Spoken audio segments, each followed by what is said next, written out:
pagi anak-anak.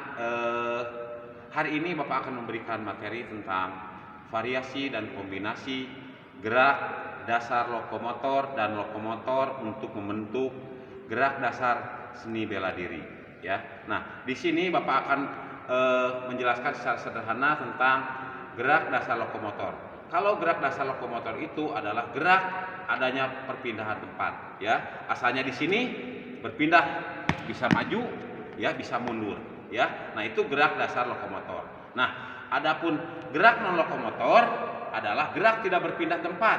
Contohnya ketika badannya tetap bidang tumpunya. Misalkan kalau berhubungan dengan pencak silat atau seni bela diri ini misalkan begini, misalkan sikap kuda-kuda seperti ini, ya, atau misalkan ininya begini. Nah, kan tidak berpindah tempat ininya, tidak posisinya tidak berubah. Nah, itu untuk gerak lokomotor, ya. Jadi gerak non lokomotor adalah gerak tidak berpindah tempat. Nah, di sini yang berhubungan dengan seni bela diri. Nah, seni bela diri itu banyak, ya, banyak di Indonesia itu. Ada misalkan macamnya karate, ada taekwondo, misalkan ada judo, ada gulat, ada kempo misalkan. Nah, tetapi di sini yang maksud di sini bahwa seni bela diri ini di sini adalah silat, ya. Seni bela diri pencak silat ini adalah warisan leluhur negara kita, ya. Jadi yang harus kita budayakan atau lestarikan, ya. Nah,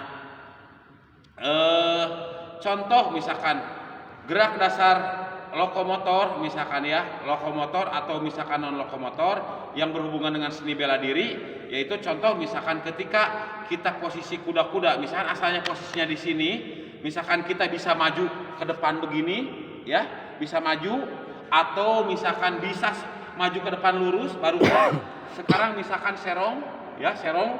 Nah, begini misalkan serong kanan, sekarang serong kiri, atau misalkan kita bergeser ke belakang begini, ya.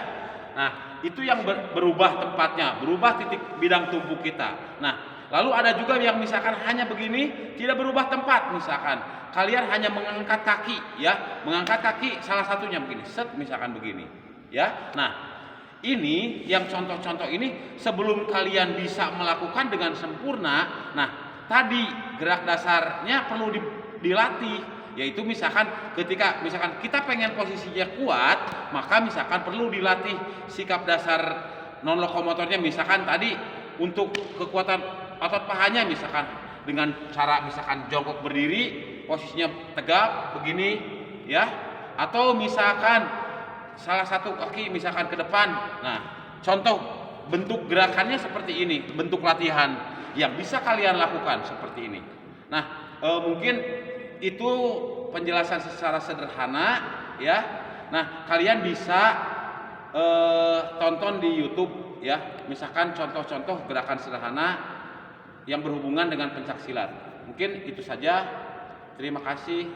Semoga kalian sehat selalu. Salam olahraga. Yes.